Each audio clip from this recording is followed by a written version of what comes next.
you're good, though you're in a lot of pain? Do you say you're fine when you're actually going insane? Do you say it's nothing, though it's really a lot?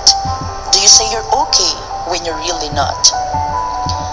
Have you ever asked yourself if you are still you? Do you think you've changed after all the things you've been through? And every time the past haunts you, do you just smile so that others won't have a clue that extreme loneliness is consuming you? Are there times when you feel worthless, overwhelmed, empty, helpless? Not good enough though you've done your best, lost, alone, weak, or hopeless? Whatever it is that's bothering you, you have a friend that you can talk to. Let your family and peers know what you're going through. Help yourself and let others help you too.